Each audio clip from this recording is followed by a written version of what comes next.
Breazeale. He's challenging Anthony Joshua on June 25th. Coming into the fight, how do you feel? Oh man, I'm excited, man. Like I was saying at the press conference, I'm ready to go now. I made the mistake of saying 4 or 5 weeks, maybe even 6 weeks of training, and Joshua was able to correct me and say 7. But at the same time, he's the type of guy that needs every single day of that 7 weeks to prepare for a guy like myself.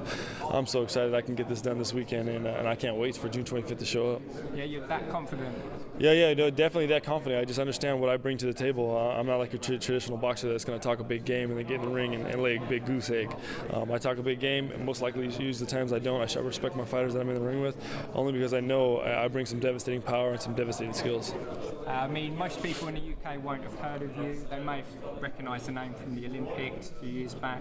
But your last fight, if anything, should be a warning sign for Anthony Joshua. Obviously, he was put down, came back up, and broke the guy's jaw, and I believe he almost bit his own tongue in half. Yeah. From what I've been told, I haven't checked it myself, haven't called the man. We're not speaking terms, but I believe he severed his tongue in the second round. How you do that with a mouthpiece in your mouth, I don't know, but it does show for a ton of punching power on my behalf. And I think in the fifth as well, he broke his jaw and was able to continue after the fifth round.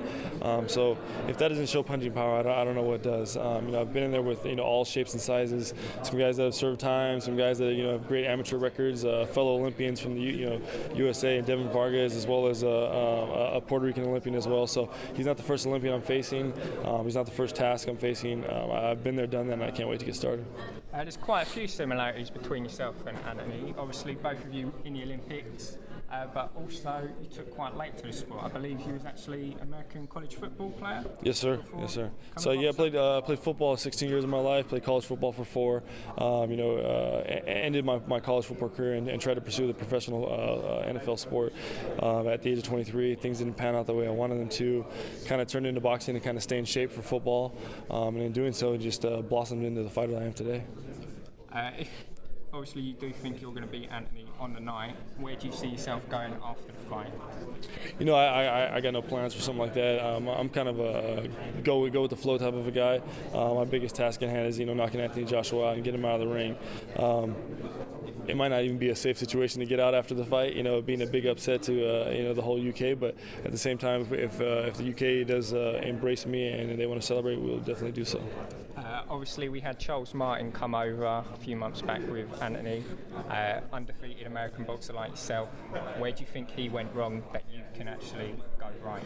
I think he went wrong with just picking the fight with Anthony Joshua. Charles Martin doesn't have a resume to be in the ring with a guy like Anthony Joshua. Doesn't have the resume to be in the ring with me. Me and Charles Martin were actually scheduled to fight last year in December 12th. Unfortunately, he pulled out of that fight to take the title fight against Glasgow, which we all know ended up in a slip and fall. Glasgow getting hurt, and Charles Martin being blessed or winning the golden ticket, the lottery ticket to the belt. I don't think very highly of Charles Martin. He hasn't showed enough to be where he is today in the game. What do you think about fellow American Deontay Wilder, obviously going out to Russia soon? How do you rate him? Do you see, if you win the belt on June 25th, do you see a unification anywhere down the line? Yeah, I would love to. I keep telling everybody, I think Deontay Wilder goes over to Moscow and beats Povetkin. Is it going to be a wonderful performance? Probably not. It'll probably be a crazy-looking match, to get two competitive guys, swinging for the fence. But at the same time, if he does defend the belt, even if he doesn't defend the belt and Povetkin gets the belt, after I plan on beating Anthony Joshua June 25th, I plan on, definitely making unification in the WBC as well.